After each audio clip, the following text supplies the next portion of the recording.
Avant de commencer l'histoire, dites-nous d'où vous regardez en laissant un commentaire ci-dessous.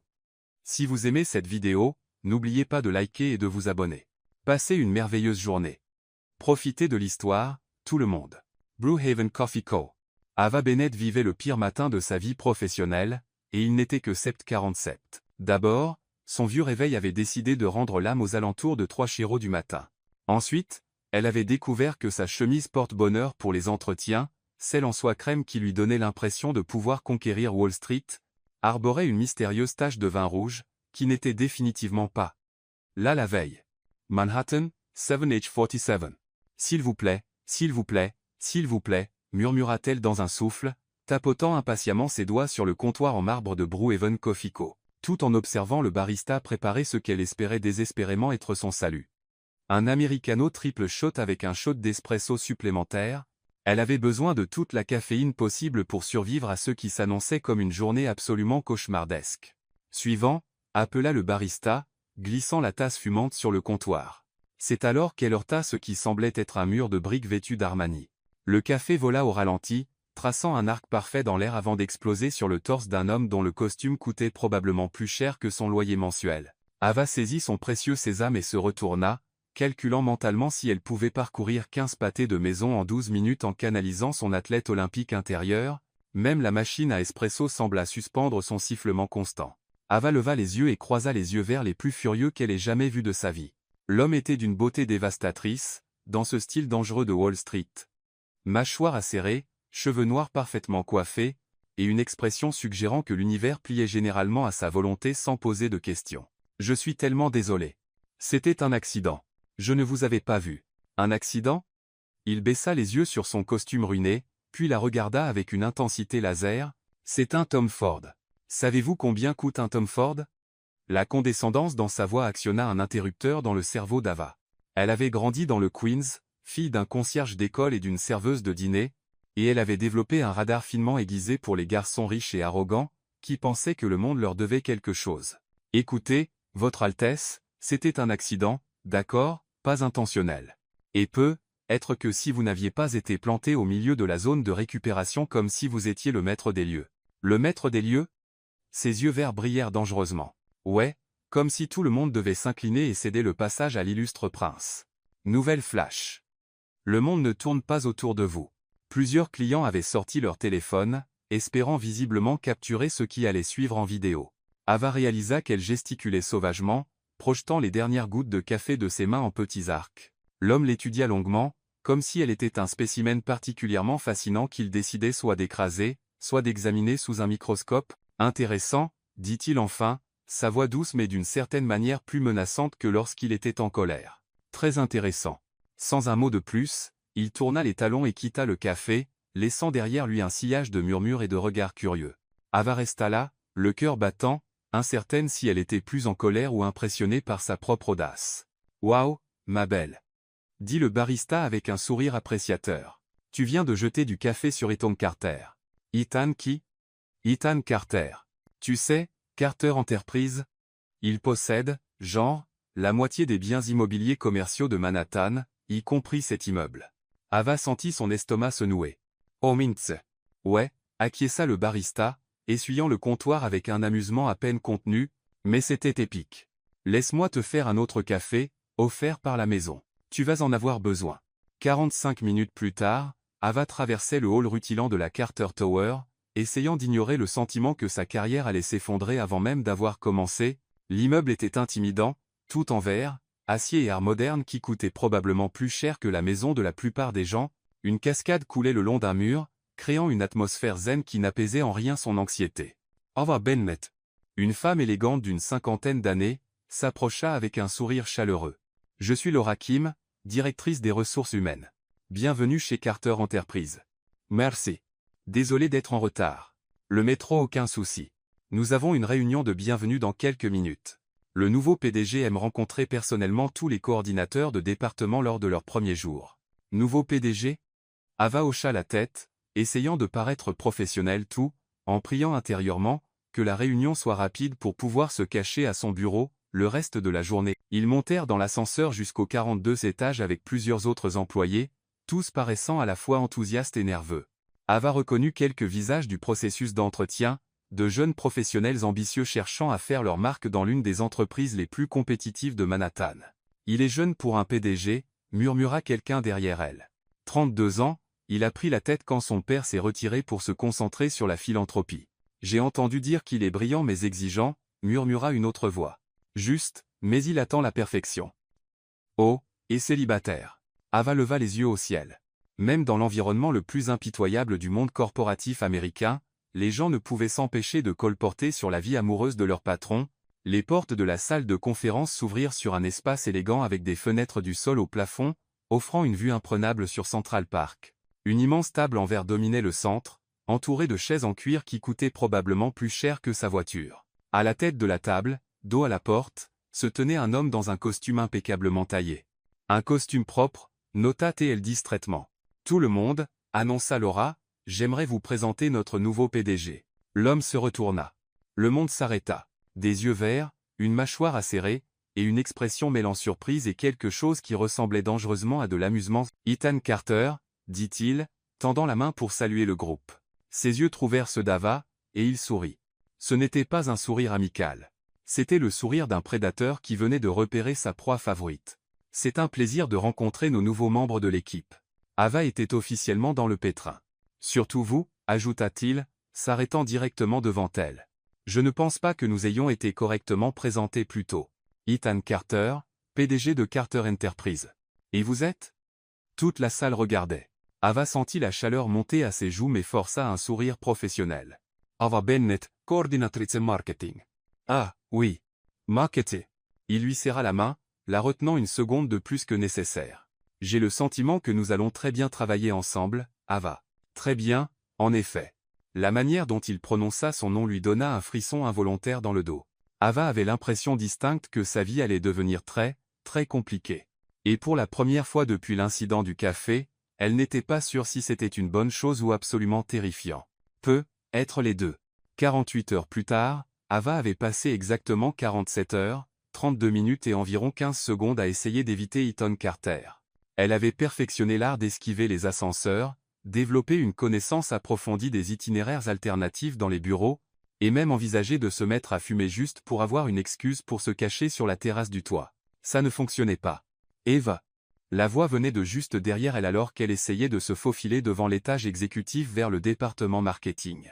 Elle ferma les yeux, prit une profonde inspiration et se retourna avec ce qu'elle espérait être un sourire professionnel. Monsieur Carter. Bonjour.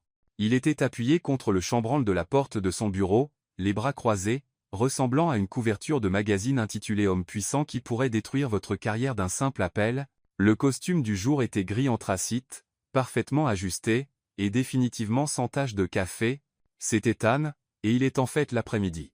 Il jeta un coup d'œil à sa montre, une Rolex qui coûtait probablement plus cher que sa voiture. 12h47, pour être précis. C'est vrai. L'après-midi. J'étais juste en train de m'éviter. La franchise de la question l'a pris au dépourvu. Ava s'attendait à des politesses corporatives, être à des commentaires passifs-agressifs sur la ponctualité. Elle ne s'attendait pas à ce qu'il la confronte directement. Je ne vous évitais pas, mentit-elle avec aisance. Je me familiarisais avec l'agencement des bureaux. Un agencement très vaste. Son ton était neutre, mais ses yeux riaient d'elle. Comment se passe votre première semaine? Bien. Super. Excellent. En fait, je suis vraiment enthousiaste à propos du comte Foster, et l'équipe a été incroyablement accueillante. Et Tavakoi? Respirez. Elle réalisa qu'elle parlait à toute vitesse, ses mots se bousculant comme des dominos. La chaleur lui monta au cou. Cet homme avait un talent pour la faire se sentir à la fois sur la défensive et déstabilisée, une combinaison qu'elle n'appréciait absolument pas. J'ai besoin de vous voir dans mon bureau, poursuivit-il. Nous devons discuter de votre structure de rapport. Ma structure de rapport? Mais je rends déjà compte à Michael Park en marketing. Plus maintenant. Ethan se redressa et se dirigea vers son bureau, s'attendant clairement à ce qu'elle le suive. Michael s'occupera des opérations quotidiennes. Mais étant donné vos qualifications uniques, j'ai décidé que vous me rapporterez directement sur certains projets. L'estomac d'Ava se noua. Qualifications uniques? Il lui tint la porte ouverte, et elle n'eut d'autre choix que d'entrer dans son bureau.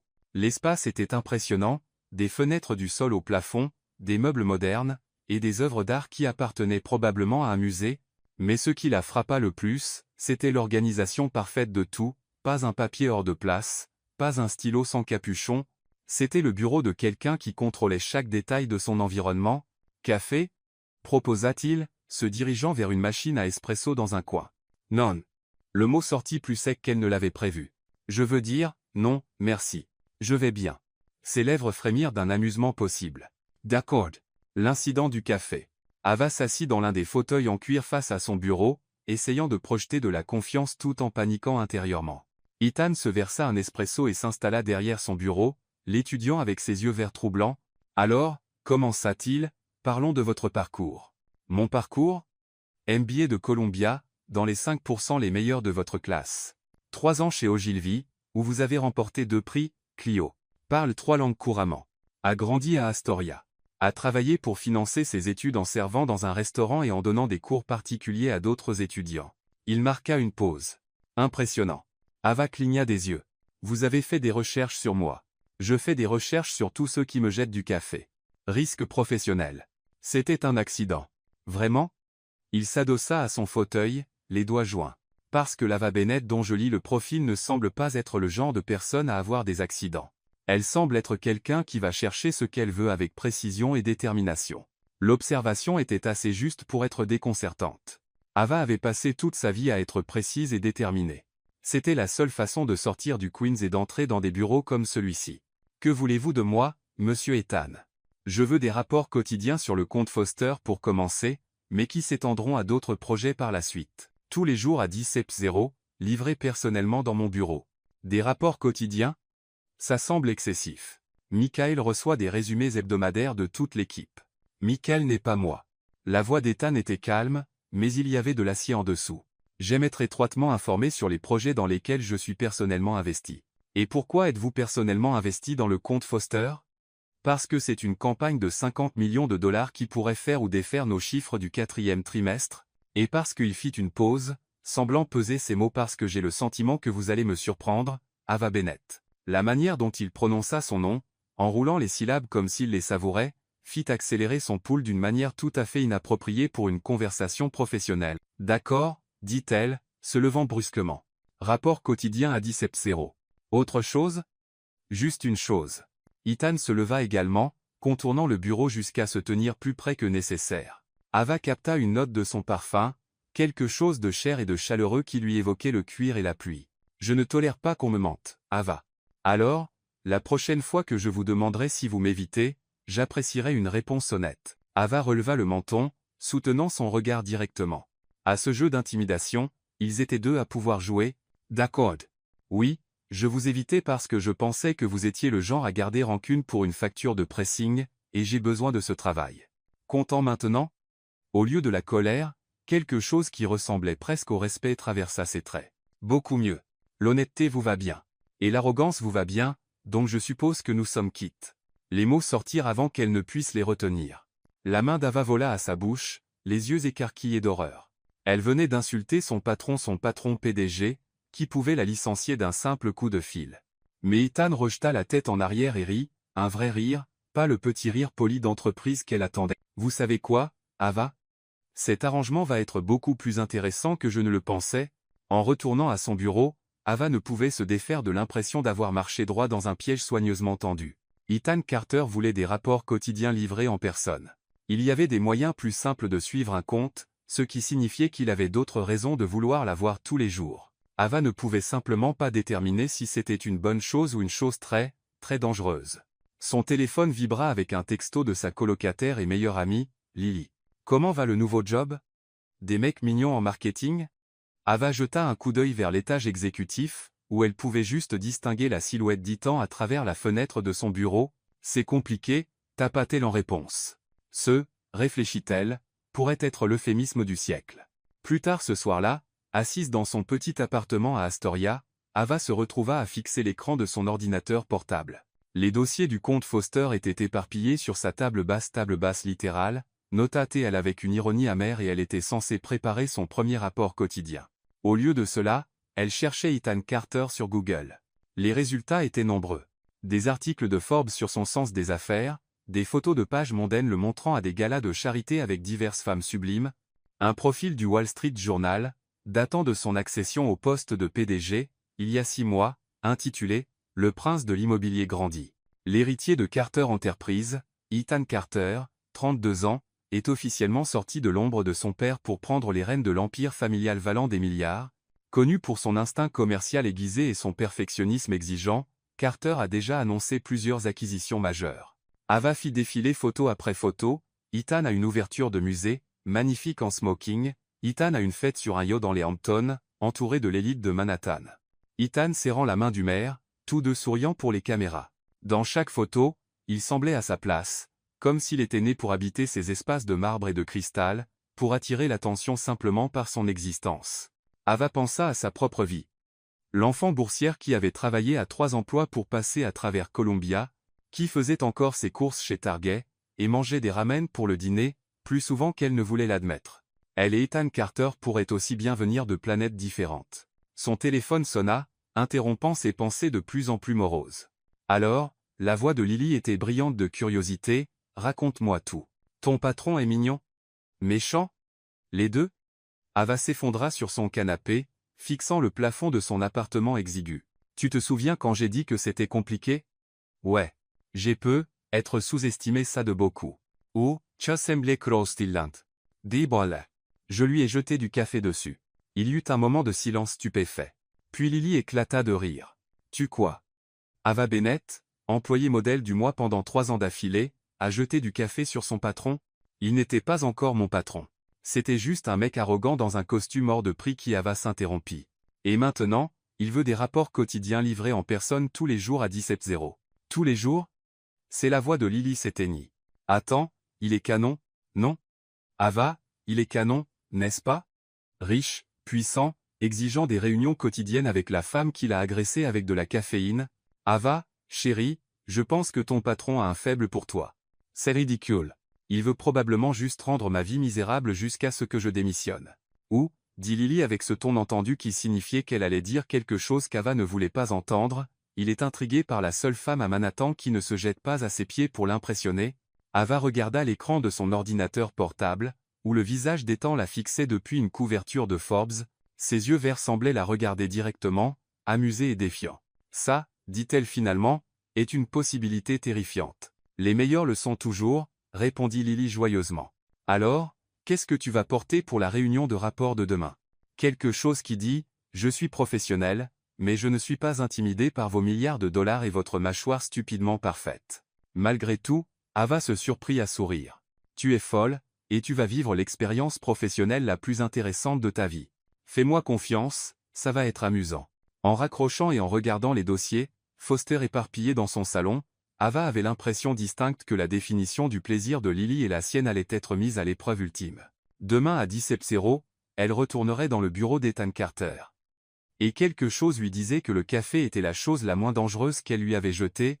Carter Enterprises, 17h précise. Ava se tenait devant le bureau d'Ethan à exactement 6h59, serrant sa tablette et essayant de calmer son cœur qui battait la chamade. Elle avait changé de tenue 3 fois ce matin-là, optant finalement pour un blazer bleu marine et une jupe crayon qui disait professionnel sans crier que j'essaie trop fort. Lily lui avait envoyé des messages d'encouragement toutes les heures, culminant avec un dernier message qui disait simplement « Souviens-toi, tu es celle qui a jeté du café sur un milliardaire et qui a survécu pour le raconter. Tu gères. J.S.Cha. » Elle gérait. La porte était légèrement entr'ouverte, et elle pouvait entendre la voix d'Ethan à l'intérieur, claire et autoritaire alors qu'il parlait à quelqu'un au téléphone. Peu importe ce que dit la commission d'urbanisme, Ryan. Trouve un autre moyen. Nous ne sommes pas arrivés là, où nous sommes en acceptant un non comme réponse finale. Oui, je comprends les complications, mais je te paye pour résoudre les problèmes, pas pour me les lister. Ava frappa doucement sur le chambranle de la porte. Ethan leva les yeux et lui fit signe d'entrer, levant un doigt pour indiquer qu'il n'en avait que pour un moment. Nous en discuterons davantage demain. Organise une réunion avec leur conseiller principal. Et Ryan, la prochaine fois, commence par des solutions, pas des obstacles.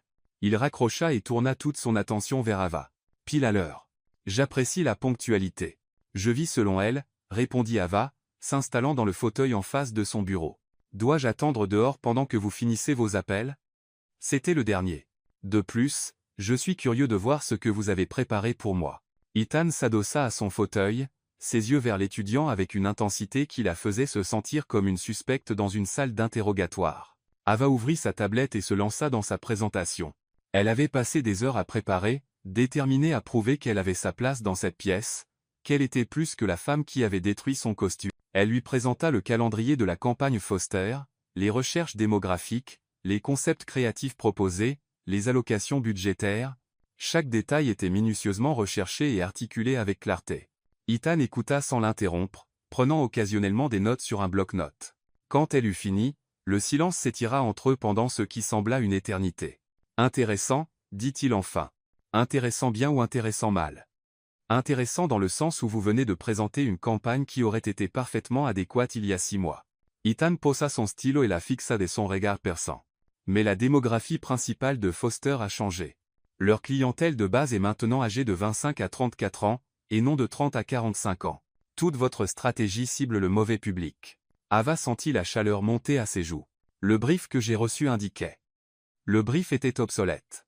J'ai demandé à Michael de tirer de nouvelles études de marché ce matin. Ethan fit glisser un dossier sur son bureau. Voici ce avec quoi vous devriez travailler. Elle ouvrit le dossier et parcourut rapidement les données. Il avait raison, bien sûr. Les chiffres peignaient un tableau complètement différent de ce sur quoi elle avait travaillé. Sa présentation soigneusement élaborée était essentiellement inutile. Pourquoi ne m'avez-vous pas donné ces informations plus tôt? Demanda-t-elle, elle, s'efforçant de garder un ton égal. Parce que je voulais voir comment vous gériez des données incomplètes, comment vous réagiriez quand vos hypothèses seraient remises en question. Le ton d'Ethan était factuel, presque clinique. Dans ce métier, le paysage change tous les jours. Les clients changent d'avis. Les marchés évoluent. Si vous ne pouvez pas vous adapter rapidement, vous ne me servez à rien. Le rejet désinvolte dans cette dernière phrase la frappa comme une gifle. Ava prit une profonde inspiration, se rappelant que perdre son sang-froid ne ferait que prouver son point. Donc, c'était un test. Tout est un test, Ava. La question est de savoir si vous allez réussir ou échouer. Elle baissa les yeux sur les nouvelles données, son esprit travaillant déjà sur les implications. Le changement démographique changeait tout. Le message, l'achat de médias, l'approche créative. Cela signifiait repartir de zéro, mais elle pouvait voir les opportunités cachées dans le défi. « Donnez-moi jusqu'à demain, dit-elle, refermant le dossier. J'aurai une stratégie révisée qui cible réellement le bon public. » Vraiment? Les sourcils d'Ethan se haussèrent légèrement. La plupart des gens demanderaient une semaine. Je ne suis pas la plupart des gens. Quelque chose scintilla dans ses yeux surprise, peut, être, ou approbation. Non, vous ne l'êtes certainement pas. Très bien. Même heure demain. Ava se leva pour partir, puis hésita. Puis-je vous poser une question? Allez-y. Pourquoi les rapports quotidiens? Vous auriez pu tout aussi bien demander à Michael de vous briefer chaque semaine ou même me faire présenter à toute l'équipe. Pourquoi les réunions en tête-à-tête? Ethan resta silencieux un long moment, étudiant son visage. Quand il parla, sa voix était plus douce qu'elle ne l'avait jamais entendue. Parce que la plupart des gens dans cet immeuble ont peur de moi. Ils me disent ce qu'ils pensent que je veux entendre, pas ce que j'ai besoin de savoir. Mais il fit une pause, vous m'avez jeté du café dessus et m'avez traité d'arrogant. Vous n'avez pas peur de moi. Peu, être que je devrais. Peu, être que vous devriez, acquiesça-t-il. Mais j'espère que vous ne le serez pas. Le moment s'étira entre eux, chargé de quelque chose qui n'était définitivement pas professionnel. Ava sentit son pouls s'accélérer, et à la manière dont les yeux d'Ethan s'assombrirent, elle soupçonna qu'il le ressentait aussi. « Je dois y aller, dit-elle, faisant un pas vers la porte. J'ai une stratégie à reconstruire, Ava. » Elle se retourna pour le trouver debout maintenant, les mains dans les poches. Pour ce que ça vaut, votre présentation originale était bien documentée et professionnellement livrée, le problème n'était pas votre exécution. C'était vos informations. L'éloge inattendu l'a pris au dépourvu. Merci.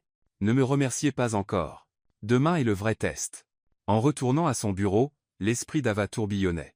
Ethan Carter était différent de tous les patrons qu'elle avait eus, exigeant, imprévisible, et terriblement attirant, la manière dont il l'avait regardé lors de ce dernier échange, comme s'il voyait quelque chose qui le surprenait. Elle secoua la tête fermement. Elle était là pour construire sa carrière, pas pour développer des sentiments inappropriés pour son patron milliardaire. Peu importe à quel point, il était séduisant dans ses costumes parfaitement taillés ou comment sa voix devenait plus douce, quand il ne jouait pas le rôle du PDG intimidant. Son téléphone vibra avec un texto de Lily. Comment ça s'est passé? Échelle de 1 à 10, à quel point veux-tu soit le tuer, soit l'embrasser? Ava fixa le message un long moment avant de taper en retour. Je plaide le 5e amendement. C'est grave que ça, hein? C'est compliqué que ça. De retour dans son bureau, Ethan se tenait à la fenêtre donnant sur Manhattan, un espresso frais à la main. Il avait pensé à Ava Bennett pendant les 48 dernières heures, ce qui était environ 47 heures et 50 minutes de plus qu'il ne pensait habituellement à un employé. Il y avait quelque chose chez elle qui l'intriguait. Peut-être était-ce la façon dont elle lui avait tenu tête dans le café, refusant d'être intimidée par son nom ou son argent. Peut-être était-ce le feu dans ses yeux noirs quand elle était en colère. Ou peut-être était-ce plus simple que cela. Peut-être était-ce le fait qu'elle était la première personne depuis des années à le traiter comme une personne normale plutôt qu'un compte bancaire ambulant. Son téléphone sonna, interrompant ses pensées. Ethan. La voix de son assistante passa par l'interphone. Votre père est en ligne. Ethan soupira et décrocha le téléphone. Salut, papa. Comment va le nouveau boulot, fiston? La voix d'Henry Carter était chaleureuse mais fatiguée. À 68 ans, il profitait enfin de sa retraite après avoir bâti Carter Enterprise, à partir d'une petite entreprise de construction jusqu'à un empire immobilier. Ça va bien. Le comte Foster semble prometteur. C'est bon à entendre. Et l'équipe? Quelqu'un d'intéressant? Ethan se surprit à penser à des costumes tachés de café et à des yeux noirs flamboyants. En fait, oui. Nous avons embauché une nouvelle coordinatrice marketing, Ava Bennett. Très compétente. Bennett. C'est la fille du Queens? MBA de Columbia, a travaillé chez Ogilvy? Tu la connais? Henri rit, je connais son CV. Je sais aussi qu'elle a grandi à environ 10 pâtés de maison de là où vivait ta grand-mère. C'est drôle comme la vie boucle parfois. Ethan enregistra cette information un autre morceau du puzzle Ava Bennett. Que veux-tu dire? Ta grand-mère a aussi gravi les échelons à partir du Queens, tu sais? Elle faisait le ménage pour se payer une école de secrétariat, a épousé ton grand-père quand il commençait tout juste son premier chantier de construction. Elle n'a jamais oublié d'où elle venait, et elle n'a jamais laissé le succès changer qui elle était. Henri marqua une pause. Certaines des meilleures personnes que j'ai connues sont celles qui ont dû se battre pour tout ce qu'elles ont obtenu. Après avoir raccroché, Ethan se surprit à penser à sa grand-mère, une petite femme avec une volonté de faire qui n'avait jamais été impressionnée par la richesse ou le statut. Elle aurait aimé Ava Bennett, réalisa-t-il. Elle aurait apprécié sa franchise, son refus d'être intimidée. Son ordinateur émit un son de notification d'email. Ava Bennett, envoyé il y a 30 minutes. Ethan, j'ai examiné les nouvelles données de marché, et je pense voir une opportunité que nous n'avons pas considérée. Le changement démographique ne concerne pas seulement l'âge. Il s'agit de valeurs. Cette génération répond à l'authenticité et à la responsabilité sociale d'une manière que la cible précédente n'avait pas. J'ai quelques idées sur la manière de tirer parti de cela. Hâte d'en discuter demain. Hey! Ethan sourit malgré lui. La plupart des gens auraient passé la soirée à se plaindre du test injuste qu'il leur avait imposé. Ava avait passé la soirée à trouver des opportunités dans le défi. Il répondit rapidement, intrigué. À demain à 10 seps, 0. Et. Puis il s'adossa à son fauteuil, regardant l'échange bref. Quand avait-il signé un email avec juste son initiale pour la dernière fois? Quand avait-on simplement appelé Ethan dans un email professionnel au lieu de M. Carter? Quand avait-il attendu une réunion d'affaires avec autant d'impatience pour la dernière fois? Ethan Carter était un homme qui se targuait de contrôler son entreprise, ses émotions, sa vie. Mais en regardant le coucher de soleil sur Manhattan, il avait le sentiment troublant qu'Ava Bennett allait défier ce contrôle d'une manière dont il n'était pas préparé. Et pour la première fois depuis des années, il n'était pas entièrement sûr que cela le dérangeait. Demain à 10:00 ne pouvait pas arriver assez vite. 3 semaines plus tard, les réunions quotidiennes de 10:00 étaient devenues la partie la plus étrange de la routine d'Ava. Étrange parce que quelque part entre les exigences impossibles des temps, et ces moments inattendus de perspicacité sincère, elle avait cessé de les redouter et commençait à les attendre avec impatience, ce qui était absolument, totalement, complètement inapproprié. La campagne Foster dépasse les projections de 30%, rapporta-t-elle, glissant les dernières analyses sur son bureau. L'angle de l'authenticité a résonné encore mieux que nous l'espérions. Le PDG de Foster veut discuter d'une expansion nationale de la campagne. Ethan étudia les chiffres, son expression indéchiffrable. Au cours des 3 dernières semaines, Ava avait appris à reconnaître ces signes, le léger resserrement autour de ses yeux quand il était impressionné, la façon dont ses doigts tambourinaient sur son bureau quand il réfléchissait, le sourire presque imperceptible qui signifiait qu'elle l'avait encore surpris. À ce moment, il était impressionné. 30%, répéta-t-il, s'adossant à son fauteuil. Michael a dit que vous restiez jusqu'à minuit, la plupart des soirs pour travailler sur ceci. Ava haussa les épaules. Je voulais que ce soit parfait. Vous avez fait plus que parfait. C'est un travail exceptionnel. Ava. Il posa le rapport et la regarda directement. Je vous dois des excuses. Cela l'a pris complètement au dépourvu. Je suis désolé. Quoi? Le premier jour, avec le brief obsolète. Ce n'était pas entièrement un test. La voix d'Ethan était soigneusement contrôlée, mais elle pouvait entendre quelque chose en dessous du regret, peut-être. J'étais frustré par l'incident du café, je voulais vous voir galérer. L'aveu resta suspendu dans l'air entre eux. Ava ressentit une bouffée de colère. Elle l'avait soupçonné, mais l'entendre le confirmer était différent. Donc, vous m'avez saboté professionnellement. Oui. Pourquoi me le dire maintenant? Ethan resta silencieux un long moment, étudiant ses mains. Quand il leva les yeux, ses yeux verts étaient sérieux d'une manière qu'elle n'avait jamais vue auparavant. Parce que vous avez prouvé que vous n'avez besoin de l'aide de personne pour réussir. Parce que vous avez dépassé toutes mes attentes, justes ou injustes, et parce qu'il fit une pause, semblant lutter avec quelque chose parce que vous méritez mieux que des jeux. Ava sentit sa colère se dissoudre en quelque chose de plus compliqué. Ethan, je veux vous emmener dîner.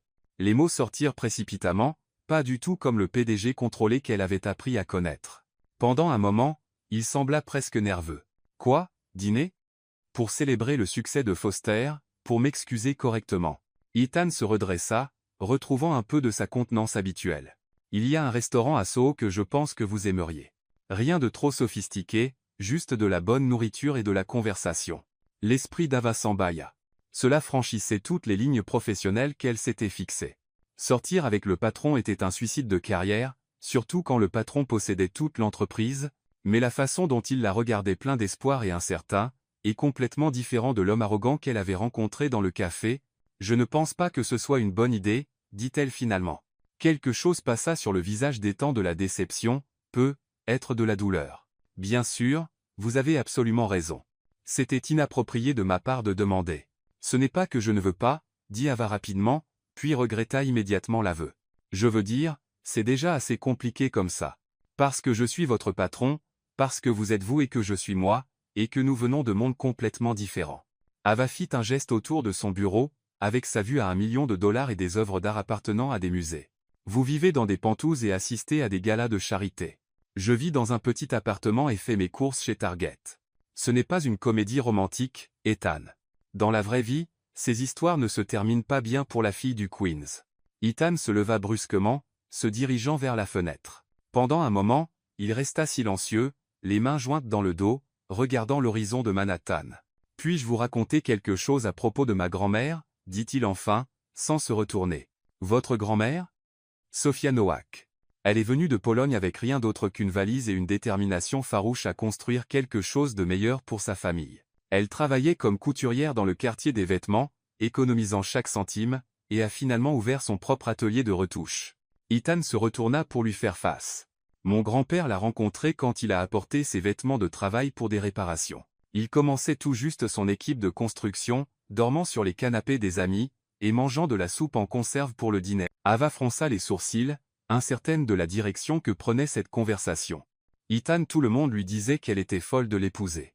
Ses amis, sa famille. Il disait qu'il était un rêveur sans perspective.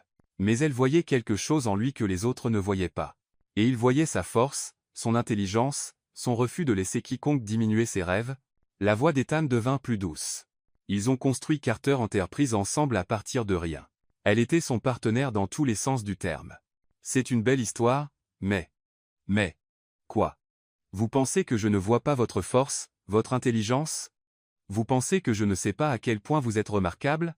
Ethan s'approcha, ses yeux intenses. Ava, vous êtes la première personne depuis des années qui m'a défié, qui m'a fait me souvenir que le succès ne se résume pas à l'argent ou au pouvoir. Vous me donnez envie d'être meilleur que je ne le suis. La sincérité dans sa voix lui serra la poitrine. Ethan, je veux un dîner. Sans pression, sans attente, juste deux personnes qui travaillent ensemble, partageant un repas et une bonne conversation. Ava le regarda. Vraiment le regarda. Pas le PDG milliardaire. Pas l'homme au costume coûteux, mais Ethan, l'homme qui s'était excusé pour l'avoir testé injustement, l'homme qui lui avait parlé de sa grand-mère avec tant d'amour et de respect évident, l'homme qui la regardait comme si elle était la personne la plus importante de son monde. Un diner, entendit-elle dire. Mais je choisis l'endroit. Le visage d'Ethan s'illumina d'un sourire si sincère, si complètement désarmé, qu'Ava sentit son cœur manquer un battement. Marché conclu. Quand? Vendredi soir. Et Ethan, elle se leva, rassemblant sa tablette et ses papiers. J'espère que vous aimez la pizza. Après son départ, Ethan se retrouva à sourire à son bureau comme un idiot. Ava Bennett venait d'accepter de dîner avec lui. Pas à cause de son argent ou de son statut, mais malgré cela. Quand cela lui était-il arrivé pour la dernière fois? Son téléphone vibra avec un texto de son meilleur ami et directeur financier, Ryan Park, le frère aîné de Michael et l'une des rares personnes qui osaient parler à Ethan sans filtre corporatif. J'ai entendu par la rumeur que tu as invité la coordinatrice marketing. Dis-moi que ce n'est pas une sorte de trip de pouvoir bizarre. Ethan tape un retour. Ce n'est pas un trip de pouvoir. Et comment l'as-tu appris? Je viens juste de lui demander il y a 10 minutes. Mon frère travaille en marketing, tu te souviens? Aussi, tu fixes ta fenêtre en souriant comme un ado depuis 15 minutes. Les gens remarquent ces choses. C'est juste un dîner. Des mots célèbres en dernier. Que vas-tu faire quand le conseil découvrira que tu sors avec une employée? Ethan marqua une pause, ses doigts planant au-dessus de son téléphone. Ryan avait raison. Le conseil de Carter Enterprise était conservateur, obsédé par l'évitement des scandales. Sortir avec une employée, surtout une si loin de lui dans la hiérarchie de l'entreprise, ne serait pas bien vu. Je m'en occuperai si ça devient un problème. Si? Ethan, tu es en train de tomber pour cette fille. C'est écrit sur tout ton visage. Était-il? Ethan posa son téléphone et considéra la question honnêtement. Il y a 3 semaines, Ava Bennett était une femme qui avait ruiné son costume et blessé son ego. Maintenant, elle était le point culminant de ses journées, la personne dont l'opinion comptait le plus. Celle qui le faisait rire, le défiait, et le faisait se sentir plus lui-même qu'il ne l'avait été depuis des années. Alors oui, peut-être que Ryan avait raison. Peut-être qu'il tombait pour elle. Cette pensée aurait dû le terrifier. Ethan Carter ne tombait pas amoureux. Il sortait avec des gens de manière décontractée, mettait fin aux choses à l'amiable quand il devenait trop attaché, et passait à autre chose sans regarder en arrière. C'était plus simple ainsi, plus propre. Mais Ava lui donnait envie de compliquer. Elle lui donnait envie de désordonner et de réel et de toutes les choses dont il s'était convaincu qu'il n'avait pas besoin. Son téléphone sonna, le tirant de ses pensées. Ethan Carter, répondit-il automatiquement. Monsieur Carter, c'est Diane Foster, Foster Athletics. Ethan se redressa. Diane Foster était la PDG de leur plus gros client, une femme d'affaires coriace qui avait transformé le petit magasin d'articles de sport de son père en une chaîne nationale. Diane, que puis-je faire pour vous? Vous pouvez me dire qui est l'esprit brillant derrière cette campagne, parce que je veux le débaucher. La voix de Diane était chaleureuse d'humour. Sérieusement, Ethan, c'est le meilleur travail que nous ayons vu depuis des années. La notoriété de notre marque est à son comble. Et plus important encore, ça capture vraiment ce que nous sommes. Celui qui a créé ça comprend. Elle s'appelait Ava Bennett. C'est notre nouvelle coordinatrice marketing. Bennett?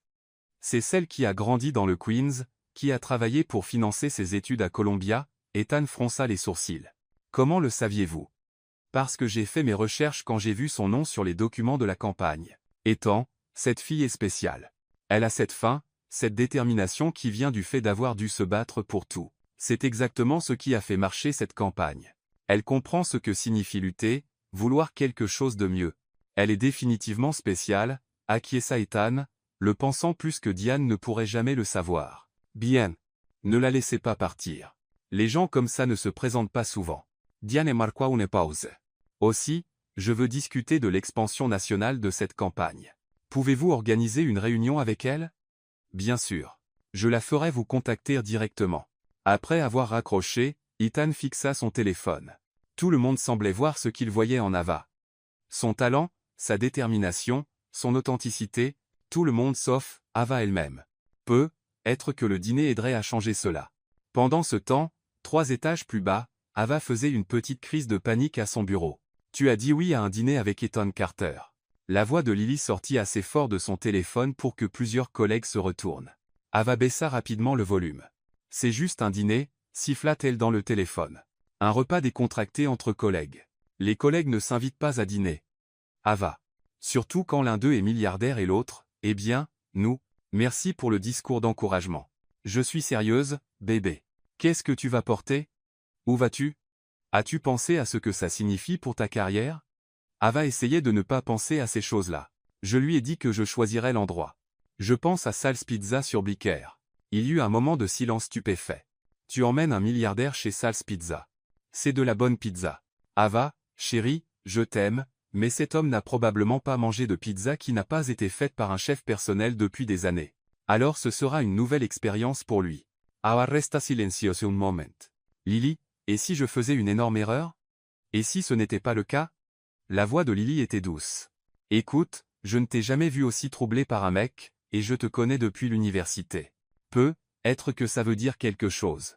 Ça veut dire que je suis sur le point de faire quelque chose d'incroyablement stupide ou d'incroyablement courageux. Parfois, c'est la même chose.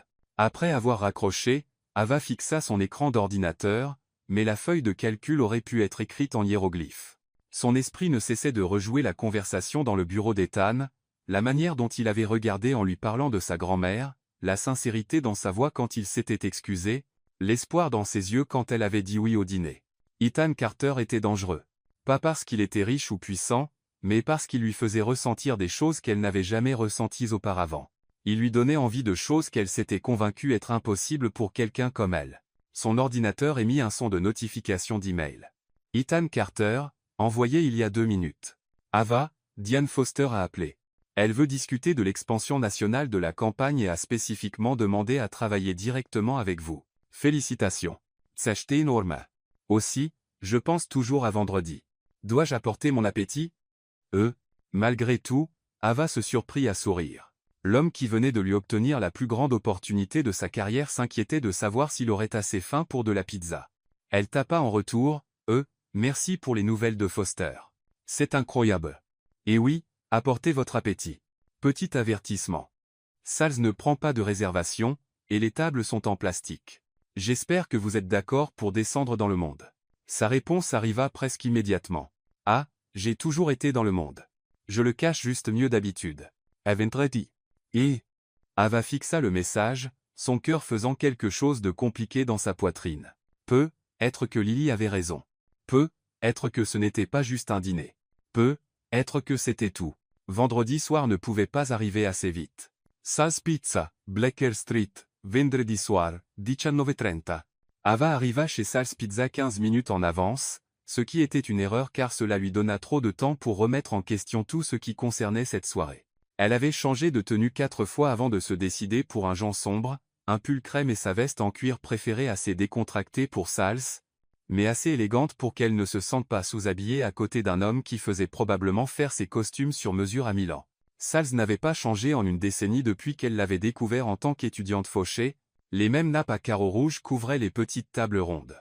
Les mêmes photos de la famille de Sal tapissaient chaque pouce d'espace mural, et la même odeur divine d'ail et de fromage fondu emplissait l'air. C'était bruyant, exigu, et absolument parfait. C'était aussi l'exact opposé de n'importe quel endroit où Ethan Carter avait probablement mangé depuis des années. Ava. Sal lui-même fit un signe depuis derrière le comptoir, son tablier couvert de farine tendue sur son ventre considérable.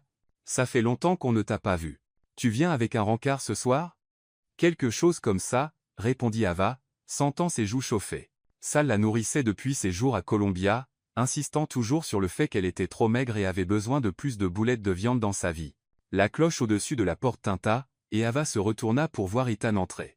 Il s'arrêta un instant, observant le chaos des familles avec de jeunes enfants, des étudiants penchés sur leurs manuels, et le chaos contrôlé général qui était Sal's un vendredi soir.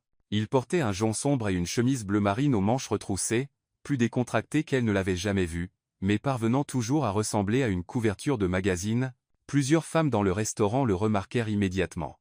Ava les vit faire des doubles prises, chuchotant à leurs amis et jetant des regards furtifs. Ethan, cependant, n'avait d'yeux que pour elle. « C'est parfait, » dit-il, glissant dans le box en face d'elle. « Exactement ce que j'espérais. »« Vraiment ? » ?»« Parce que vous avez l'air sur le point de subir un choc culturel. » Ethan rit, un vrai rire qui fit naître quelque chose de chaud dans la poitrine d'Ava. « Mon premier appartement en ville était au-dessus d'une pizzeria à Little Italy. J'ai vécu de rien d'autre que de la pizza et des ramen instantanés pendant 6 mois pendant que j'apprenais le métier depuis la base. Mon père a insisté pour que je commence au bas de l'échelle. Chantier de construction, bureau des permis, gestion immobilière. J'ai passé plus de temps dans des endroits comme celui-ci que dans des salles de réunion. Votre père vous a fait travailler sur des chantiers ?» Ava ne put cacher sa surprise. Chaque été à partir de 16 ans. Il disait que je devais comprendre ce que signifiait construire quelque chose de mes mains avant de pouvoir comprendre comment construire une entreprise. Les doigts d'Ethan traçaient le bord de son verre d'eau. La meilleure éducation que j'ai jamais eue. En fait, j'ai appris plus sur le leadership auprès de ses contremaîtres qu'en 4 ans à Harvard. Avant qu'Ava ne puisse répondre, Sal apparut à leur table avec son flair dramatique habituel. Ava, Karamia, et ça doit être le célèbre petit ami. Les yeux de Sal s'illuminèrent en examinant Ethan de haut, en bas avec approbation. Très beau. Celui-là. Bon choix. Eva. Ce n'est pas mon comment ça. Ava, mais Sal tapait déjà Ethan sur l'épaule. Première fois chez Sals? Oui. Laissez-moi choisir pour vous. Je vais faire quelque chose de spécial. Quelque chose qui vous fera tomber amoureux. Sal haussa les sourcils à l'intention d'Ava. De la pizza, bien sûr. Après que Sal se fut empressé de partir, Ethan souriait. Je l'aime. Depuis combien de temps viens-tu ici? Depuis l'université.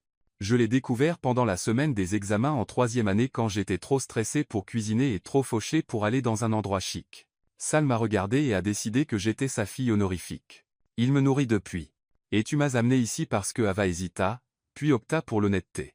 Parce que je voulais voir si tu pouvais gérer mon monde. Pas la version polie et corporative de moi qui se présente à ton bureau tous les jours, mais la vraie moi.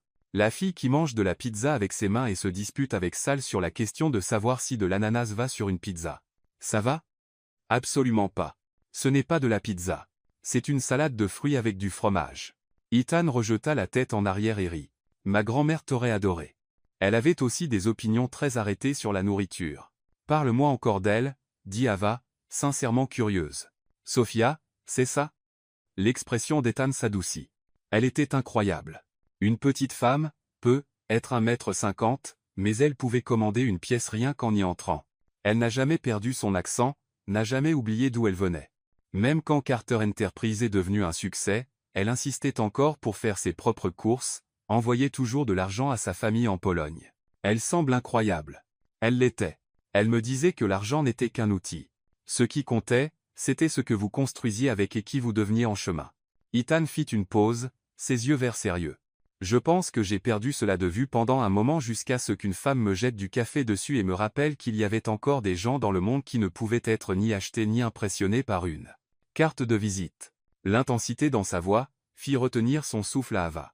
Avant qu'elle ne puisse répondre, Sal revint avec une énorme pizza qui ressemblait à une œuvre d'art, mozzarella fraîche, basilic, tomate, et ce qui semblait être du prosciutto di Parma. Margherita Principessa, annonça Sal fièrement. La recette de ma grand-mère, avec un peu d'amour en plus.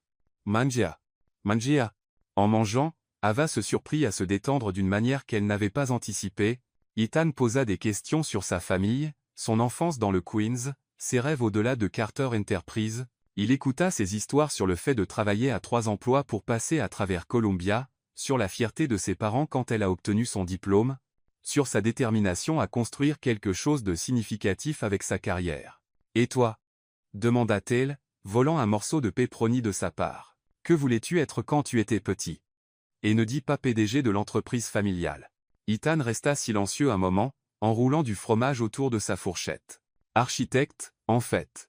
J'étais obsédé par les bâtiments, comment ils étaient conçus, comment ils s'intégraient dans leur environnement, comment ils pouvaient changer la manière dont les gens vivaient et travaillaient. Qu'est-ce qui a changé? La réalité. La première crise cardiaque de mon père quand j'avais 25 ans. Quelqu'un devait prendre la relève, et ma sœur était déjà engagée dans sa résidence médicale. J'étais le choix logique.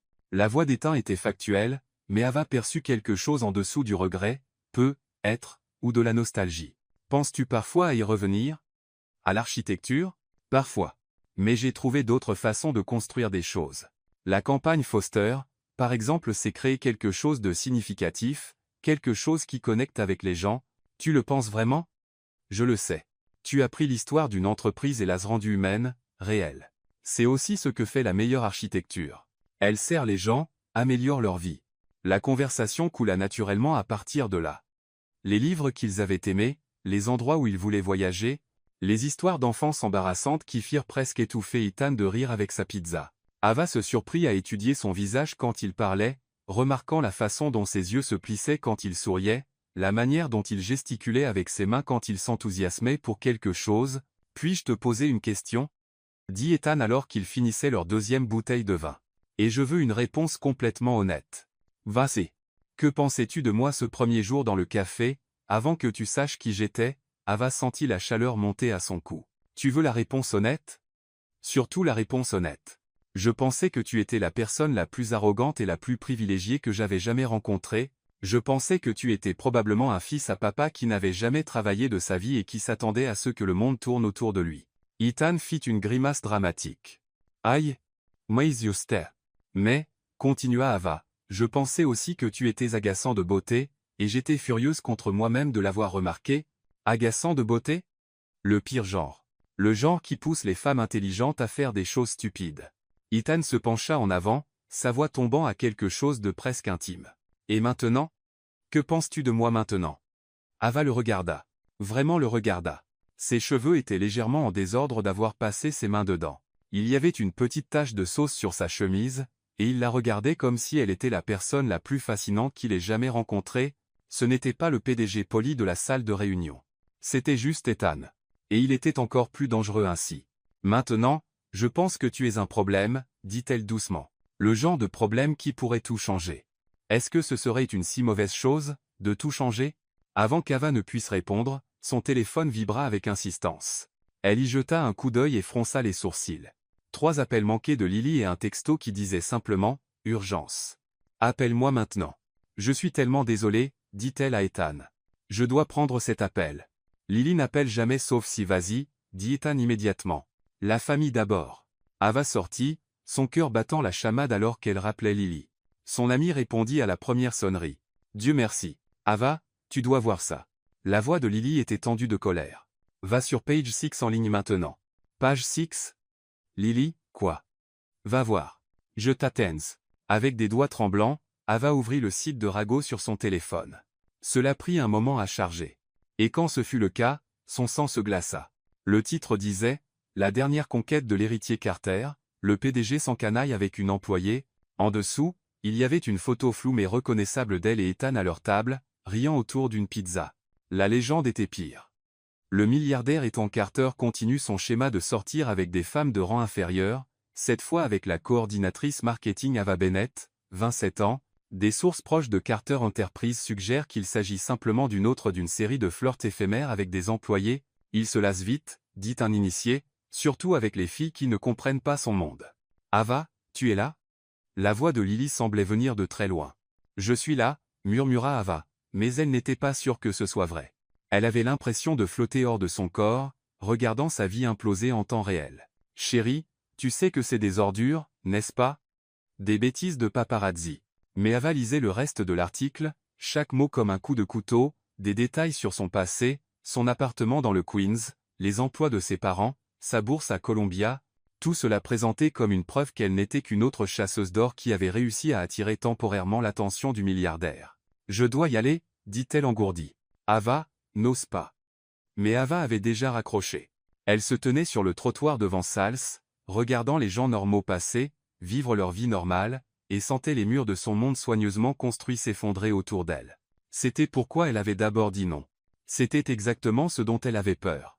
À travers la vitre, elle pouvait voir Ethan toujours assis à leur table, vérifiant son propre téléphone. Alors qu'elle regardait, son expression passa de la confusion à la fureur. Il leva les yeux, balayant le restaurant à sa recherche, et leurs regards se croisèrent à travers la vitre. La déception sur son visage quand il vit son expression lui dit tout ce qu'elle avait besoin de savoir. Ce n'était pas une surprise pour lui. Peut-être qu'il ne connaissait pas l'article spécifique, mais il savait que c'était une possibilité, il savait ce que sortir avec lui signifiait pour elle, et il avait quand même demandé. Ethan se levait maintenant, jetant de l'argent sur la table et se dirigeant vers la porte. Ava recula d'un pas, puis d'un autre. Eva, attends. Il poussa la porte du restaurant, tendant la main vers son bras. Laisse-moi t'expliquer. Expliquer quoi? Les mots sortirent plus secs qu'elle ne l'avait prévu. Comment tu as oublié de mentionner que sortir avec toi vient avec une dose d'humiliation publique? Comment tu n'as pas réussi à me prévenir que je deviendrais de la chair à tabloïd? Je ne savais pas qu'il me suivait ce soir. Je le jure, Ava, je n'avais aucune idée. Mais tu savais que c'était possible. Tu savais que ça pouvait arriver. Ava sentit les larmes menacées et les repoussa furieusement. Elle ne pleurait pas dans une rue publique. Elle ne donnerait pas cette satisfaction au photographe qui était probablement encore tapi quelque part. La mâchoire d'Ethan se crispa. Oui, Je savais que c'était possible. Mais je pensais. Tu pensais quoi? Que ça ne me dérangerait pas d'avoir toute ma vie disséquée dans les tabloïds? Que je m'en ficherais d'être appelée chasseuse d'or et diversion temporaire? Je pensais que ce que nous construisions valait le risque. La simple honnêteté dans sa voix faillit briser sa résolution. C'est facile à dire pour toi. Ce n'est pas ta carrière qui est sur le point d'être détruite. Ce n'est pas ta famille qui va voir leur fille appelée. Elle s'arrêta, incapable de répéter les insinuations plus crues de l'article. Ava, s'il te plaît, ne les laisse pas gagner. Ne laisse pas un chroniqueur de ragots détruire ce que nous avons. Ce que nous avons? Ava rit, et cela sonna même à ses propres oreilles. Ethan, nous avons eu un rendez-vous, un dîner. Nous n'avons encore rien. Tu sais que ce n'est pas vrai. Et c'était bien le problème, n'est-ce pas? Parce qu'elle savait. En l'espace de 3 semaines, Ethan Carter était devenu plus important pour elle qu'elle ne voulait l'admettre. Il l'avait fait rire, l'avait défié professionnellement, et lui avait montré des aperçus d'un homme qui était bien plus que son argent ou son nom, mais debout sur Bleecker Street, avec son téléphone vibrant de textos de collègues qui avaient sans doute vu l'article, la réalité s'écrasa autour d'elle. « Je ne peux pas faire ça, dit-elle doucement. Je suis désolée, Ethan. Vraiment. Mais je ne peux pas être la fille qui sort avec son patron milliardaire et prétend que ça n'affectera pas sa carrière. Je ne peux pas être le sujet des potins de bureau et des spéculations des tabloïds. J'ai travaillé trop dur pour arriver où je suis. Alors c'est tout? Tu vas juste t'en aller? Ava prit une profonde inspiration, se forçant à rencontrer ses yeux. Je vais protéger ce que j'ai construit, ce que j'ai gagné. J'espère que tu peux comprendre ça. Elle tourna les talons et marcha vers la station de métro, le cœur se brisant à chaque pas. Derrière elle, elle pouvait entendre Ethan appeler son nom, mais elle ne se retourna pas. Elle ne pouvait pas. Si elle regardait en arrière, elle pourrait changer d'avis. Et changer d'avis signifierait risquer tout ce pourquoi elle avait travaillé toute sa vie. En descendant dans la station de métro, le téléphone d'Ava vibra avec un texto d'Ethan. Ce n'est pas fini. J'ai pensé ce que j'ai dit. Ce que nous avons vaut la peine de se battre. Quand tu seras prête à te battre aussi, je serai là. Ava fixa le message jusqu'à ce que sa vision se brouille, puis éteignit son téléphone.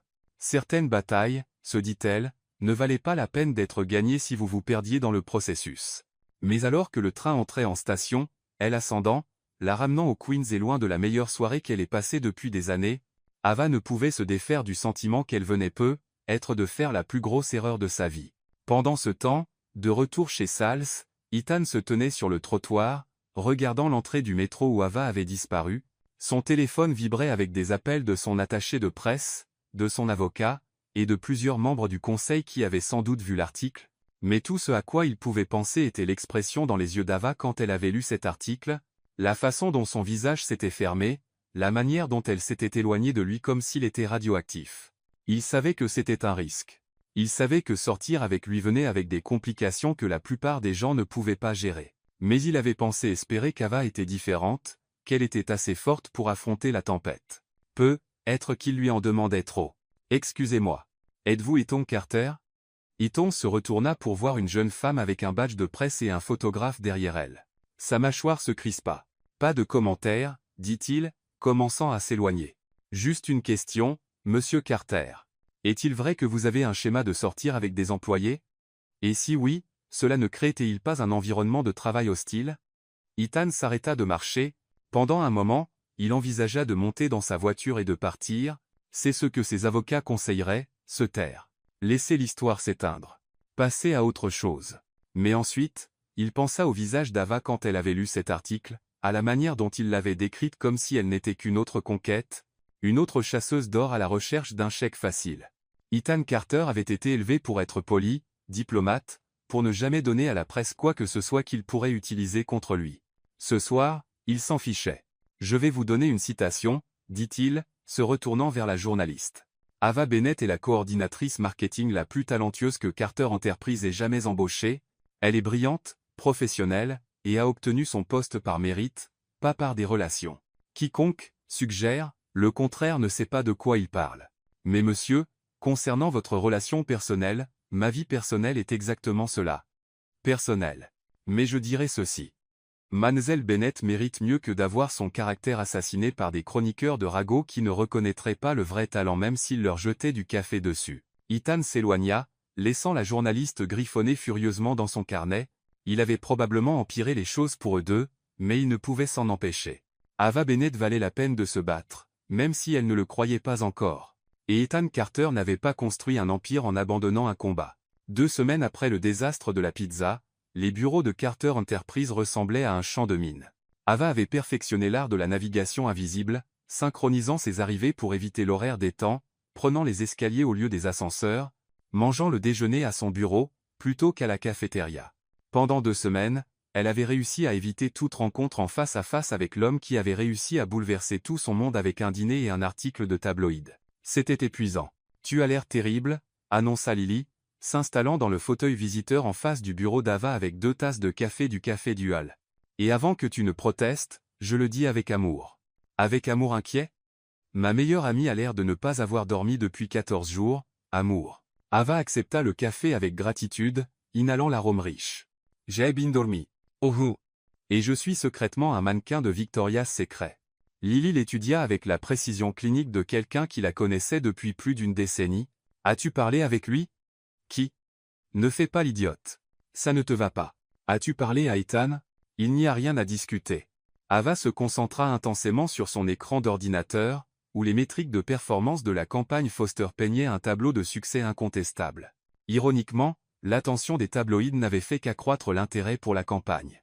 Apparemment, la controverse vendait des vêtements de sport, vraiment, parce que selon Michael Park, Ethan a été comme un tigre en cage pendant 2 semaines, s'en prenant à tout le monde, travaillant 18 heures par jour, et rendant tous les tâches exécutifs nerveux.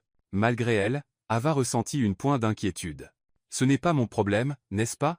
Lily se pencha en avant, sa voix douce mais insistante. Ava, tu es misérable depuis cette nuit-là. Je ne t'ai pas vu sourire. Vraiment sourire depuis 2 semaines. Et ne pense pas que je n'ai pas remarqué que tu évites Brewhaven comme si c'était contaminé par la peste. C'était vrai. Ava faisait un détour de 10 pâtés de maison chaque matin pour éviter le café où tout ce désastre avait commencé, l'idée de marcher dans cet espace, de se souvenir du rire des temps ou de la façon dont il l'avait regardé à travers la table de Salz, était trop à supporter. Je protège ma carrière, dit Ava fermement. L'article a clairement montré ce que les gens penseraient si je sortais avec Ethan. Je ne peux pas me permettre d'être vu comme quelqu'un qui a dormi pour réussir. Mais tu n'as rien obtenu par des relations. Ton travail parle de lui-même. La campagne Foster est discutée dans les cercles de marketing à travers le pays. Diane Foster t'a appelé personnellement pour discuter de l'expansion nationale. Tu as fait tes preuves une 12aine de fois. Ça n'a pas d'importance si les gens pensent. Les gens penseront toujours quelque chose, Ava. La question est de savoir si tu vas vivre ta vie en fonction de ce que des inconnus médisants pourraient murmurer, ou en fonction de ce que tu sais être vrai. Avant qu'Ava ne puisse répondre, Michael Park apparut à son box, l'air inhabituellement agité. Eva, M. Carter veut vous voir dans son bureau maintenant. L'estomac d'Ava s'énoua. A-t-il dit, pourquoi ? Quelque chose à propos de la présentation Foster. Diane Foster est ici pour la réunion sur l'expansion nationale.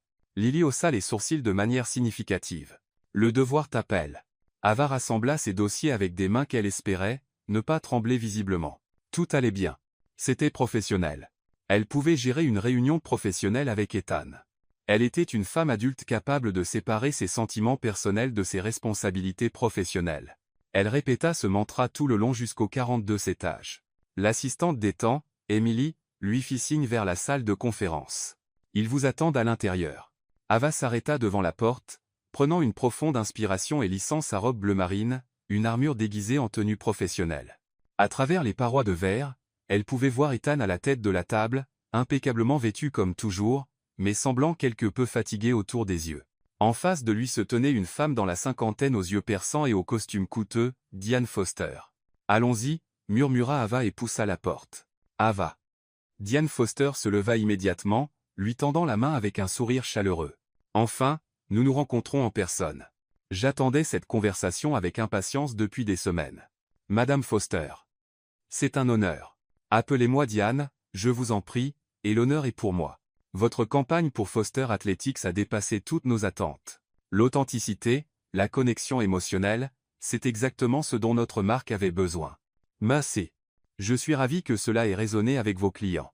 Plus que résonné, cela a révolutionné notre façon de penser notre message. » Diane lui fit signe de s'asseoir, ce qui malheureusement plaça Ava directement en face d'Ethan. « C'est pourquoi je suis ici.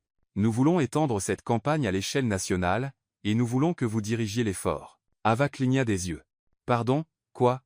Nous voulons engager Carter Enterprise spécifiquement pour votre travail, Ava. Mais plus que cela, nous voulons que vous soyez personnellement impliqué dans tous les aspects du déploiement national, supervision créative, stratégie médiatique, intégration de la marque. Ce serait un compte de plusieurs millions de dollars, et vous seriez essentiellement notre personne de référence pour tout. Ava sentit son cœur s'emballer.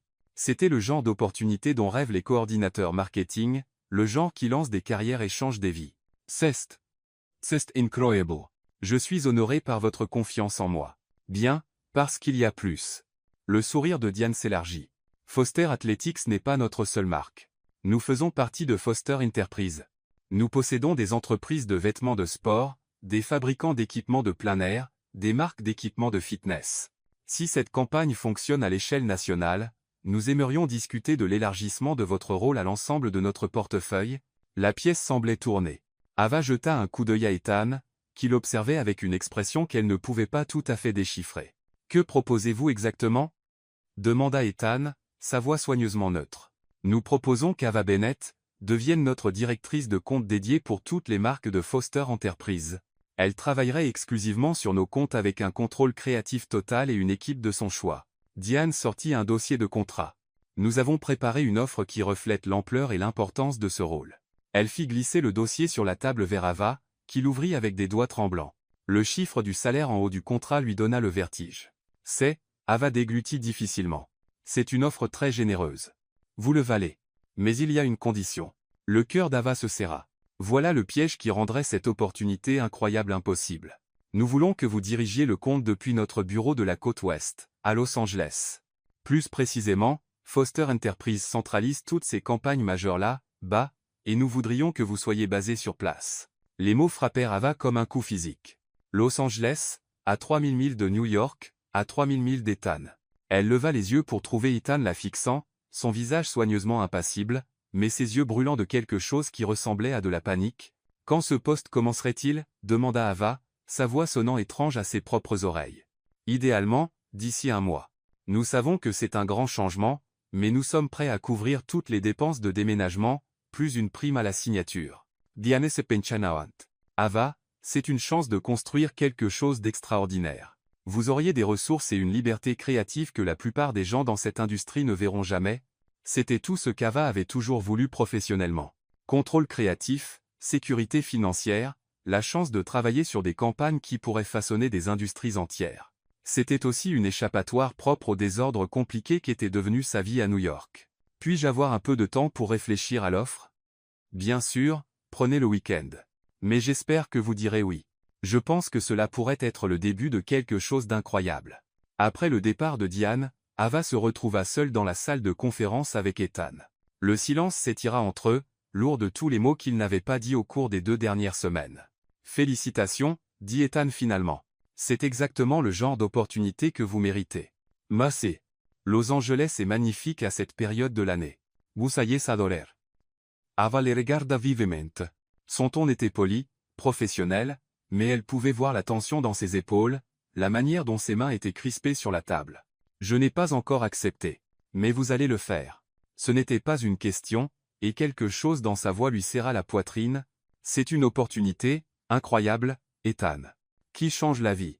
Je sais, et vous seriez folle de ne pas la saisir. » Ethan se leva, se dirigeant vers la fenêtre qui donnait sur Manhattan. 3000 milles, c'est assez loin. Assez loin pourquoi? Assez loin pour oublier les articles de tabloïds et les milliardaires compliqués qui vous entraînent dans des situations que vous n'avez jamais demandées. La douleur discrète dans sa voix défit quelque chose dans la poitrine d'Ava. Ethan, j'ai repensé à ce que vous avez dit cette nuit-là, à propos de protéger ce que vous avez construit, de ne pas pouvoir vous permettre les complications qui viennent avec le fait de sortir avec moi. Ethan se tourna pour lui faire face, ses yeux verts sérieux. Vous aviez raison. Je vous en demandais trop. Avais-je raison? Parce que ces 2 dernières semaines ont été assez misérables pour moi aussi, admit Ethan. Mais ça ne change pas les faits. Je ne peux pas vous promettre qu'il n'y aura pas d'autres articles, d'autres spéculations, d'autres photographes cachés devant les restaurants. Je ne peux pas vous promettre que sortir avec moi n'affectera pas votre carrière, parce que ça le fera. Ça l'a déjà fait. Ava se leva, s'approchant de lui. Que dites-vous? Je dis que Diane Foster vient de vous offrir tout ce que vous avez toujours voulu professionnellement, Et cela vient avec l'avantage supplémentaire de vous éloigner de toutes les complications que j'apporte dans votre vie, peut-être que c'est l'univers qui nous dit quelque chose. Et si je ne veux pas m'éloigner des complications? Les yeux d'Ethan scrutèrent son visage. Ne faites pas ça, Ava. Ne rendez pas ça plus difficile que ça ne l'est déjà. Et si je vous disais que ces 2 semaines ont été les plus longues de ma vie? Et si je vous disais que nos réunions quotidiennes, vos blagues nulles et la manière dont vous écoutez vraiment quand je parle des stratégies de campagne me manquent? Ava prit une profonde inspiration, et si je vous disais que je pense à notre dîner chez Sals tous les jours et à quel point ça semblait juste de m'asseoir en face de vous et de parler? Et si je vous disais que m'éloigner de vous cette nuit-là a été la chose la plus difficile que j'ai jamais faite? Ethan ferma les yeux. Alors je dirais que vous rendez ça impossible. Bien, parce que vous rendez ma vie impossible depuis le jour où je vous ai jeté du café dessus. Ethan ouvrit les yeux, et l'espoir qu'il contenait fit battre son cœur plus vite. Dites-vous ce que je pense que vous dites? Je dis que j'ai passé 2 semaines à essayer de me convaincre que ma carrière est plus importante que ce qu'il y a entre nous, et que j'ai lamentablement échoué. Ava prit une profonde inspiration. Je dis que Diane Foster vient de m'offrir le boulot de mes rêves, et tout ce à quoi je pense, c'est à quel point vous me manqueriez si je l'accepte. Ce n'est pas une raison suffisante pour refuser une opportunité pareille. Vous avez raison. Ce n'est pas le cas. Ava s'approcha jusqu'à être directement devant lui. Mais il pourrait y avoir d'autres raisons, comme le fait que je suis presque sûre de tomber amoureuse de vous, et que je suis fatiguée de prétendre le contraire. Les mots restèrent suspendus dans l'air entre eux. Ethan la fixa longuement, son expression passant par la surprise, l'espoir, et quelque chose qui ressemblait à du soulagement. C'est une raison terrible pour prendre des décisions de carrière, dit-il doucement. Probablement, mais c'est une excellente raison pour se battre pour quelque chose qui compte. Ethan tendit la main, prenant son visage dans ses mains. Vous réalisez ce que vous dites? Vous réalisez ce que sortir avec moi signifie? L'examen minutieux, les ragots, les spéculations constantes sur vos motivations? Je le réalise. Et ça me terrifie, mais je suis encore plus terrifié à l'idée de passer le reste de ma vie à me demander ce qui aurait pu être si j'avais été assez courageuse pour essayer. Et l'offre d'emploi? Ava sourit, le premier vrai sourire qu'elle ressentait depuis 2 semaines. Je vais faire une contre-proposition. Si Diane Foster me veut tant que ça, elle peut trouver un moyen de faire fonctionner ça avec moi basé à New York. J'ai quelque chose ici qui vaut la peine de rester. Le sourire d'Ethan en réponse fut éclatant. Êtes-vous sûr? Je suis sûr que je veux découvrir où ça nous mène. Je suis sûr que ce que nous avons vaut la peine de se battre. Et je suis sûr que si je laisse les ragots des tabloïds dicter mes choix, je le regretterai pour le reste de ma vie. Et si ça ne fonctionne pas, si les complications deviennent trop lourdes, alors nous y ferons face ensemble. Mais Ethan, Ava se hissa sur la pointe des pieds, rapprochant son visage du sien. Je pense que vous valez le risque. Ethan l'embrassa alors, doucement, tendrement et plein de promesses. Quand ils se séparèrent, il posa son front contre le sien. Je t'aime aussi, au fait, au cas où ce ne serait pas clair. J'espérais que ce soit le cas. Alors, et maintenant? Ava sourit. Maintenant, tu m'emmènes à nouveau chez Sals, et nous avons une vraie seconde chance. Sans photographe cette fois. Je ne peux pas promettre qu'il n'y aura pas de photographe. Alors nous leur donnerons quelque chose qui vaut la peine d'être photographié. 3 heures plus tard, ils étaient de retour chez Sals, assis dans le même box où tout avait commencé à s'effondrer 2 semaines plus tôt. Mais cette fois, quand Ethan tendit la main à travers la table pour prendre la sienne, Ava ne se retira pas. Aux secondes chances, dit Ethan, levant son verre de vin. À prendre des risques, contre-attaqua Ava, faisant teinter son verre contre le sien. À ce qui vient ensuite. Alors qu'il parlait et riait autour d'une pizza qui était, d'une certaine manière, encore meilleure que dans le souvenir d'Ava, elle sentit quelque chose s'installer dans sa poitrine, un sentiment de justesse, d'être exactement là où elle était censée être. Son téléphone vibra avec un texto de Lily. Jaibules photos des paparazzis en ligne. Vous avez l'air heureux tous les deux. Appelle-moi immédiatement parce que j'ai besoin de détails sur tout. Ava montra le message à Ethan, qui rit. Prête pour le 2e round avec la machine à ragots? Amène-les, dit Ava. Cette fois, je sais pourquoi je me bats. Ethan serra sa main. Nous le savons tous les deux. Dehors, le printemps se transformait en été à Manhattan. La ville bourdonnait de son énergie habituelle, des millions de personnes poursuivant leurs rêves, prenant des risques, tombant amoureux malgré toutes les raisons pour lesquelles ils ne devraient probablement pas, et dans un petit restaurant de pizza à Soho, une coordinatrice marketing du Queens et un PDG milliardaire qui avait appris à aimer l'authenticité plus que les apparences écrivaient le début de leur propre histoire d'amour. Ce ne serait pas simple.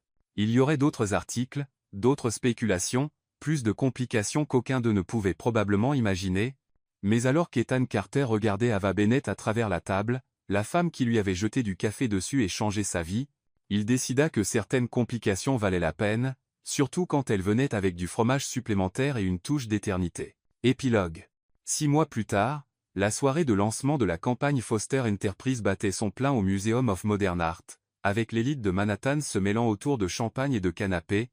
Ava se tenait près des affichages de la campagne, observant les visiteurs étudier les publicités qui étaient devenues son travail emblématique. Nerveuse? Ethan apparut à ses côtés, magnifique dans son smoking, mais d'une certaine manière plus détendu qu'elle ne l'avait jamais vu.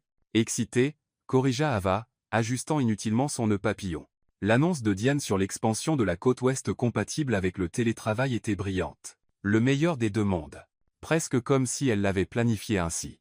Ethan Carter, avez-vous quelque chose à voir avec le fait que Foster Enterprise ait soudainement découvert les avantages des équipes créatives à distance? J'ai pu être mentionné lors de nos discussions de fusion que leurs meilleurs talents étaient géographiquement divers.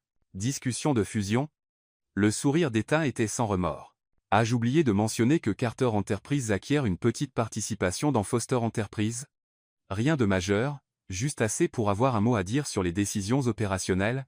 Ava le fixa. Vous avez acheté une partie de l'entreprise de mon client.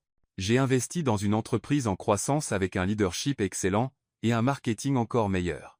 De plus, ainsi, je peux m'assurer qu'ils n'essaieront plus jamais de vous débaucher pour Los Angeles. Avant qu'Ava ne puisse répondre, Diane Foster apparut avec un photographe à sa suite. Voilà notre étoile. Ava, nous avons besoin de photos de vous avec les affichages de la campagne. Le team les veut pour l'article de demain.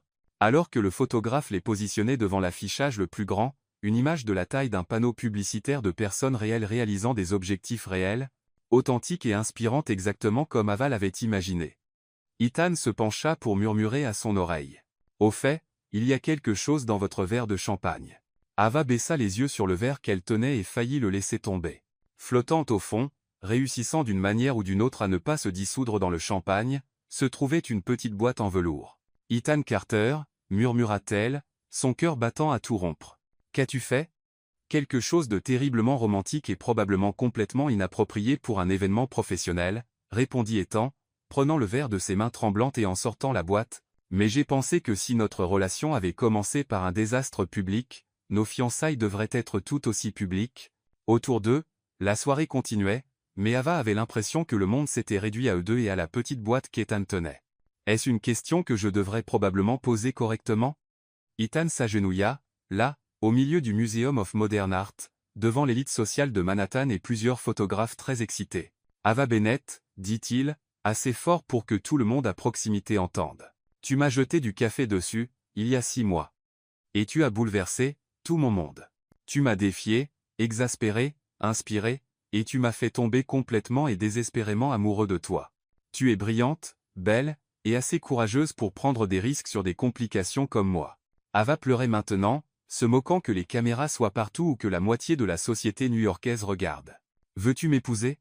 Ethan ouvrit la boîte pour révéler une bague qui était d'une certaine manière exactement ce qu'elle aurait choisi, élégante mais pas ostentatoire, belle mais pas tape à l'œil.